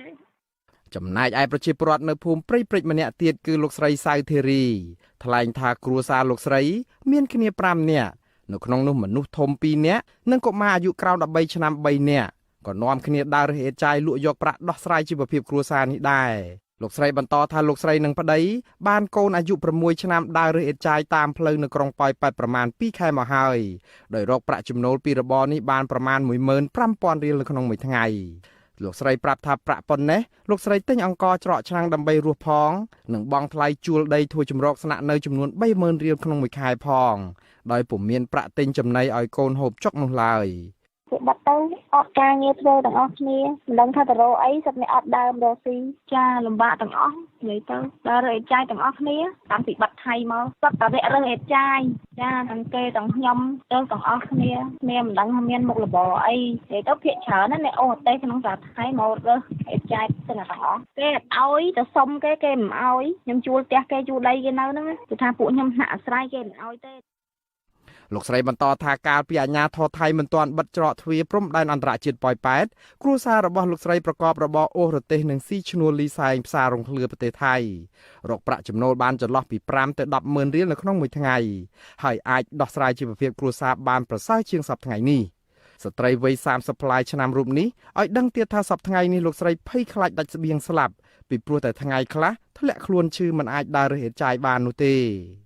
ក្រុមប្រជាពលរដ្ឋទាំងនេះអះអាងថាចាប់តាំងពីមានវិបត្តិជំងឺ Covid-19 មកអាជ្ញាធរមូលដ្ឋានមិនដែលចែកអំណោយដល់ពួកគាត់ម្ដងណាឡើយជាពិសេសមេភូមិព្រៃព្រិចចែកអំណោយប្រកាន់បកពួកដោយជ្រើសរើសតែសាច់ញាតិរបស់ខ្លួនឯងឲ្យទទួលអំណោយបើទោះបីជាពួកគេមានជីវភាពធូរធារក៏ដោយចំណែកឯពួកគាត់វិញរកព្រឹកខ្វះល្ងាចអាជ្ញាធរមិនដែលចែកស្បៀងឲ្យនោះឡើយឆ្លើយតបទៅនឹងបញ្ហានេះមេភូមិព្រៃព្រិចអ្នកស្រីហុកលឿមទទួលស្គាល់ថាប្រជាពលរដ្ឋនៅភូមិដែលលោកស្រីគ្រប់គ្រងមានប្រមាណ500គ្រួសារពិតជាមានជីវភាពក្រីក្រដោយសារតែវិបត្តិជំងឺ Covid-19 ពិតប្រាកដមែនក៏ប៉ុន្តែលោកស្រីអះអាងថាកន្លងមកលោកស្រីនាំអំណោយពីសប្បុរសជនចែកជូនប្រជាពលរដ្ឋទាំងនោះដោយស្មើភាពគ្នាខ្លះបាននឹង2ដងខ្លះដែលគាត់ចាស់ជរាខ្លះក៏ក្មេងៗហ្នឹងក៏ខ្ញុំលេខឲ្យបានតែម្ដងអញ្ចឹងទៅមីអើយនៅច្រើនណាស់ហើយបងប្អូនជាប្រិទ្ធជេទៅខឹងទៅថាខ្ញុំនឹងខ្វាក់ភ្នែកថាមិនក៏ថាបានដែរហើយបើរបបវាតិចហើយឲ្យខ្ញុំលេខទៅចែកមិនគ្រប់អាស៊ីសេរីមិនអាចតាក់ទងអភិបាលខេត្តបន្ទាយមានជ័យលោកអ៊ុំរិត្រីនិងប្រធានមន្ត្រីផែនការខេត្តនេះអ្នកស្រីព្រំស៊ីណាដើម្បីសូមអធិប្បាយជុំវិញបញ្ហានេះបាននៅឡើយទេកាលពីថ្ងៃទី8ខែកក្កដាដោយទូរស័ព្ទចូលជាច្រើនដងពុំមានអ្នកទទួលក៏ប៉ុន្តែអ្នកស្រីព្រំស៊ីណាធ្លាប់មានប្រសាសន៍ថាអ្នកស្រីស្រង់ឈ្មោះជនក្រីក្រដោយស្មើភាពគ្នាគ្រប់និន្នាការគណៈបកនយោបាយជាពិសេសស្ត្រីមេម៉ាយកុមារនិងជនចាស់ជរា ជនពិការនិងអ្នកផ្ទុកជំងឺ AIDS ដែលសុទ្ធតែជាអ្នកដែលមានអត្ថិភាពជាងគេចាមានក្រុមតំណាងឃុំ3នាក់គេហៅថាគោវត្ថមានមេឃុំនិងសមាជិក2នាក់ទៅអ្នកខាងតាមផ្លែតទៅសម្ភាសតាមគ្រួសារនីមួយៗជាក់ស្ដែងណាបងត្រូវតែជួបយ៉ាងម៉េចមាននីតិវិធីគេទៅសម្ភាសហើយយកមកប្រជុំម្ដងទៀតអញ្ចឹងណាបងអាស៊ីសេរីបានព្យាយាមតាក់ទងแนะនាំពាក្យក្រសួងផែនការលោកនប់កនវុឌ្ឍដើម្បីសូមអធិប្បាយជុំវិញបញ្ហានេះបន្ថែមទៀតក៏ប៉ុន្តែទូរស័ព្ទចូលជាច្រើនដងដែលពុំមានអ្នកទទួលធនាគារពិភពលោកព្យាករណ៍កាលពីពេលថ្មីៗនេះថាប្រជាពលរដ្ឋខ្មែរជិត2លាននាក់នឹងធ្លាក់ខ្លួនក្រដោយសារតែវិបត្តិជំងឺ Covid-19 ក្នុងឆ្នាំ2020នេះនឹងធ្វើឲ្យចំនួនអ្នកក្រីក្រនៅកម្ពុជានឹងកើនឡើងដល់ទៅជាង4លាននាក់ក្នុងចំណោមប្រជាពលរដ្ឋសរុបជាង15លាននាក់កាលពីថ្ងៃទី24ខែមិថុនាលោកនាយរដ្ឋមន្ត្រីហ៊ុនសែនបានប្រកាសថារដ្ឋាភិបាលរបស់លោកគ្រោងចំណាយថវិកាប្រមាណ25លានដុល្លារអាមេរិកក្នុងមួយខែសម្រាប់ផ្ដល់ជូនប្រជាពលរដ្ឋក្រីក្រចំនួនជាង 560,000 គ្រួសារដោយការផ្ដល់ថវិកានេះគឺចាប់ពីចុងខែមិថុនាតទៅពលរដ្ឋនឹងទទួលបានថវិកាខុសៗគ្នាទៅតាមកម្រិតនៃភាពក្រីក្រនិងទីតាំងដែលពួកគាត់រស់នៅជាឧទាហរណ៍អ្នករស់នៅជនបទពួកគាត់អាចទទួលបានយ៉ាងតិចបំផុត$20អាមេរិកពួកគាត់អាចបានទាបបំផុត$30ក្នុងមួយខែប្រធានអង្គការដំឡាភិបកម្ពុជាលោកពេជ្រពិសីមានប្រសាសន៍ថាអំឡុងពេលនៃជំងឺ Covid-19 នេះប្រជាពលរដ្ឋត្រូវការស្បៀងអាហារជាចាំបាច់ដើម្បីបន្តជីវិតទៅមុខពីព្រោះពួកគាត់អត់ការងារធ្វើដូច្នេះអាជ្ញាធរគួរតែជ្រើសរើសជនក្រីក្រឲ្យមានភាពស្មើគ្នាលោកបញ្ជាក់ថាការជ្រើសរើសឈ្មោះអ្នកក្រដោយសប្តាហ៍ថ្ងៃនេះមិនទាន់គ្រប់គ្រាន់នៅឡើយទេពីព្រោះមានតែអាជ្ញាធរមូលដ្ឋានគណៈបកកណ្ដាលអំណាចដោយពុំមានអង្គការសង្គមស៊ីវិលក្រមយុវជនឯករាជ្យនិងព្រះសង្ឃដែលមិនប្រកាន់និន្នាការនយោបាយចូលរួមជ្រើសរើសនោះឡើយខ្ញុំបាទមួងណារ៉េត With you Azizray ប្រធានាធិបតី Washington ប្រនាងកញ្ញាប្រិយមិត្តអ្នកស្ដាប់ជាទីមេត្រីអ្នកវិទ្យាសាស្ត្រខាងព្រៃឈើលើកឡើងថាករណីកើនឡើងនៃការបាត់បង់ព្រៃឈើនៅកម្ពុជាមិនធ្លាប់មានពីមុនមកកើតមានឡើងស្របពេលដែលមានការរួមតូចទៅនៃលំហសង្គមស៊ីវិលនិងមានការកើនឡើងនៃអំពើគំរាមកំហែងនិងការធ្វើទុកបុកម្នេញមកលើក្រុមអ្នកស្ម័គ្រចិត្តរបស់បណ្ដាញសហគមន៍ព្រៃឡង់អ្នកវិទ្យាសាស្ត្ររូបនេះប្រមានថាកេរដំណែលព្រៃឈើនៅកម្ពុជាអាចនឹងបាត់បង់យ៉ាងឆាប់រហ័សក្នុងរយៈពេលដ៏ខ្លីខាងមុខនេះប្រសិនបើគ្មានការបង្ក្រាបនិងការអនុវត្តច្បាប់ប្រកបដោយប្រសិទ្ធភាពរួមទាំងការចូលរួមល្បាតព្រៃពីប្រជាពលរដ្ឋសហគមន៍នោះចាជាបន្តទៅនេះសូមអញ្ជើញលោកនាងស្ដាប់បទសម្ភាសន៍រវាងលោកមានរិទ្ធជាមួយអ្នកវិទ្យាសាស្ត្រខាងព្រៃឈើនិងជាសាស្ត្រាចារ្យនៃសាកលវិទ្យាល័យ Copenhagen នៃប្រទេសដាណឺម៉ាកបណ្ឌិត Aida Thailat ជុំវិញបញ្ហាវិនាសកម្មព្រៃឈើដូចតទៅបាទសូមអ្នកស្រីសាស្ត្រាចារ្យជួយជម្រាបអំពីគោលបំណងពិតប្រាកដនៃការសរសេរលិខិតចំហជាលើកទី2នេះទៅកាន់ភាគីពាក់ព័ន្ធអំពីបញ្ហាកាប់បំផ្លាញព្រៃឈើដ៏សម្បើមនៅកម្ពុជានេះបាទMy main purpose is to make them aware of the data and how fast គោលបំណងចម្បងរបស់ខ្ញុំគឺដើម្បីឲ្យភាគីពាក់ព័ន្ធទាំងអស់ជ្រាបពីទិន្នន័យថាតើព្រៃឈើនៅកម្ពុជាវាបាត់បង់ទៅយ៉ាងឆាប់រហ័សដល់កម្រិតណានោះខ្ញុំគិតថាមិនមែនមានតែក្រសួងបរិស្ថាននិងដៃគូរបស់ក្រសួងនេះគឺអង្គការ USAID និងក្រុមហ៊ុន Tetra Tech ដែលជាក្រុមហ៊ុនវិស្វកម្មរបស់អាមេរិកកាំងប៉ុណ្ណោះទេដែលត្រូវដឹងអំពីរឿងរ៉ាវទាំងនេះក៏ប៉ុន្តែពលរដ្ឋខ្មែរទូទៅក៏មានសិទ្ធិដឹងឮអំពីស្ថានភាពព្រៃឈើនៅក្នុងប្រទេសរបស់ពួកគេដែរសម្រាប់រដ្ឋាភិបាលណាក៏ដោយដើម្បីធ្វើការសម្រេចចិត្តផ្អែកតាមចំណេះដឹងនិងភ័ស្តុតាងខ្ញុំគិតថានេះគឺជាប្រភេទទិន្នន័យដែលចាំបាច់ត្រូវមាននៅក្នុងដៃមួយវិញទៀត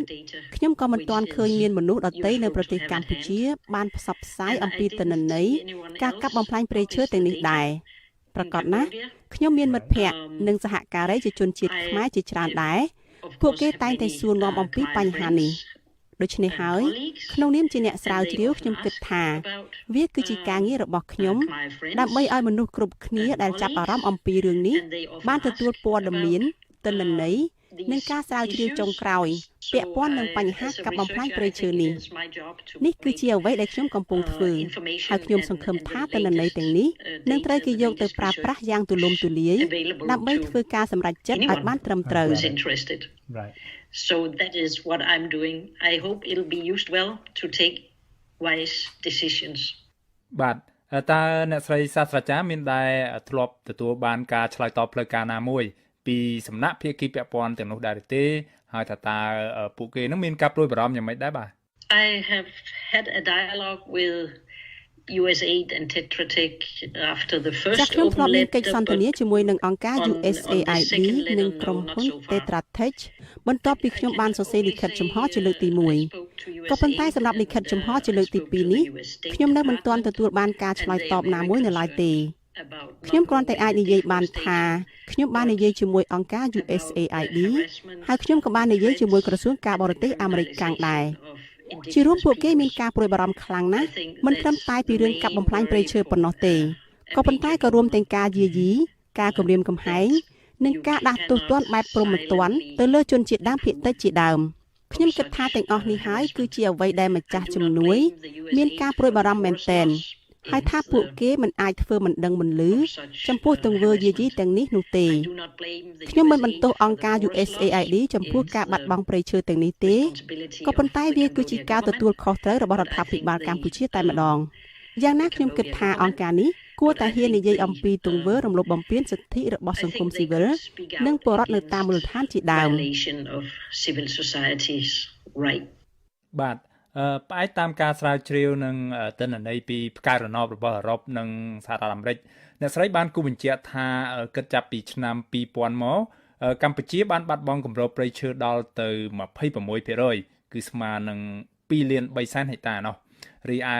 ការកាប់បំផ្លាញព្រៃឈើនៅក្នុងតំបន់ព្រៃឡង់វិញក៏មានការកើនឡើងខ្លាំងនៅក្នុងឆ្នាំ2019ដែរគឺរហូតដល់ទៅ7500ហិកតាគឺកើនឡើង73%បើប្រៀបធៀបទៅនឹងឆ្នាំ2018កន្លងទៅនិយាយស្រួលស្ដាប់ទៅក្នុង1ម៉ោងអ្នកស្រីថាទំហំនៃការបាត់បង់ព្រៃឈើនៅក្នុងតំបន់ព្រៃឡង់នោះគឺធំជាងតារាងបាល់ទាត់ទាំងមូលទៅទៀតតែការរកឃើញនេះបញ្ជាក់ឲ្យឃើញពីស្ថានភាពធ្ងន់ធ្ងរនៃវិនាសកម្មព្រៃឈើនៅកម្ពុជាដល់កម្រិតណាទៅបាទ I would say any figures that are above 1% loss are serious ចាស់ខ្ញុំអាចនិយាយបានថាកំណើននៃការកាប់បំផ្លាញព្រៃឈើលើសពីកម្រិត 1% ឡើងទៅគឺពិតជាធ្ងន់ធ្ងរណាស់កង្វល់ចម្បងរបស់ខ្ញុំចំពោះប្រទេសកម្ពុជាសម្រាប់រឿងរ៉ាវកាប់បំផ្លាញព្រៃឈើបែបនេះគឺថាតាមរយៈវិទ្យាសាស្ត្រយើងដឹងថានៅពេលណាដែលគេកាប់បំផ្លាញព្រៃឈើនៅក្នុងទ្រង់ទ្រីធំធេងបែបនេះកម្ដៅក៏ចេះតែកើនឡើងជាទូទៅកម្ដៅសម្រាប់តំបន់ខាងក្រៅព្រៃក្ដៅជាងខាងក្នុងព្រៃដល់ទៅ5អង្សាជាងនេះទៅទៀតនៅពេលដែលគេកាប់បំផ្លាញព្រៃឈើអស់វានឹងប៉ះពាល់ដល់អាកាសធាតុនៅក្នុងតំបន់មូលដ្ឋានយើងបានដឹងតាមរយៈការស្រាវជ្រាវមួយនៅឯព្រៃ Amazon ថានៅពេលដែលគេកាប់បំផ្លាញព្រៃឈើហេតុការណ៍នេះបណ្ដាលឲ្យមានភ្លៀងធ្លាក់តិចហើយរដូវក្តៅក៏ចេះតែអូសបន្លាយយូរនេះក៏ដោយសារតែព្រៃឈើជាអ្នកចូលរួមចំណែកបង្កើតឲ្យមានភ្លៀងដោយសារតែគ្មានការធ្វើសំយោគពីព្រៃធ្វើឲ្យការកកើតពពកត្រូវការពេលវេលាយូរហើយរដូវភ្លៀងធ្លាក់ក៏ពន្យាពេលខ្ញុំគិតថាពលរដ្ឋគ្រប់រូបនៅកម្ពុជាគួរតែព្រួយបារម្ភខ្លាំងពីការប្រែប្រួលអាកាសធាតុនេះកម្ពុជាអាចនឹងត្រូវប្រែក្លាយទៅជាផ្ទះឆាដ៏ក្តៅមួយខ្ញុំមើលឃើញហើយអាចនិយាយបានថាព្រៃឡង់គឺជាម៉ាស៊ីនត្រជាក់ធំជាងគេបំផុតនៅកម្ពុជាព្រៃនោះហើយដែលធ្វើឲ្យពពកកើតឡើងនេះគឺជាអ្វីដែលធ្វើឲ្យអាកាសធាតុនៅតំបន់ទំនាបកណ្ដាលមានភាពត្រជាក់ដូច្នេះខ្ញុំបារម្ភពីលំនាំអាកាសធាតុនិងការប្រែប្រួលអាកាសធាតុព្រោះថាវាជាបញ្ហាដែលនឹងធ្វើឲ្យប៉ះពាល់មនុស្សគ្រប់គ្នានៅប្រទេសកម្ពុជា and I think that's when this issue is something which is going to affect everyone in Cambodia បាទអ្នកស្រីអាចប៉ាន់ស្មានបានទេថាជាមួយនឹងអត្រាកាប់បំផ្លាញព្រៃឈើនៅក្នុងលបឿនដ៏លឿនដោយសប្តាហ៍ថ្ងៃនេះតើកម្ពុជាអាចនឹងបាត់បង់ព្រៃឈើអស់នាពេលណាទៅបាទហើយអ្នកស្រីមានសារអ្វីខ្លះជូនដល់រដ្ឋាភិបាលកម្ពុជា Yeah, but I think I can say if logging continues at the same rapid pace as now, and it seems to be very well organized. I believe all the ចាខ្ញុំអាចនិយាយបានថាប្រសិនបើការកាប់បំផ្លាញព្រៃឈើនៅតែបន្តនៅក្នុងល្បឿនយ៉ាងលឿនដោយសពថ្ងៃនេះហើយវាហាក់ដូចជាកើតឡើងជាប្រព័ន្ធយ៉ាងដូចនេះខ្ញុំជឿជាក់ថារាល់ជើហូបពាណិជ្ជកម្មធំៗទាំងអស់នឹងត្រូវបាត់បង់នៅក្នុងរយៈពេលតែប៉ុន្មានឆ្នាំដ៏ខ្លីខាងមុខនេះនេះក៏រាប់បញ្ចូលទាំងដើមច្បាស់ជ័រទាំងអស់ដែលទ្រទ្រង់ដល់ជីវភាពរបស់ពលរដ្ឋនៅតាមមូលដ្ឋានខ្ញុំគិតថាវាគឺជាស្ថានភាពគួរឲ្យសោកស្ដាយមែនទែនសម្រាប់ពលរដ្ឋនៅមូលដ្ឋាននិងសម្រាប់ប្រទេសកម្ពុជាទាំងមូលព្រោះថាព្រៃឈើទាំងអស់នេះអាចក្លាយជាគោលដៅអេកូទេសចរណ៍ដ៏ចម្បងសាររបស់ខ្ញុំជូនទៅរដ្ឋាភិបាល គឺថាអ្វីដែលយើងបានដឹងពីការស្រាវជ្រាវភាគច្រើននៃការការពារព្រៃឈើនៅតំបន់ត្រូពិចបានដោយចីរភាពគឺ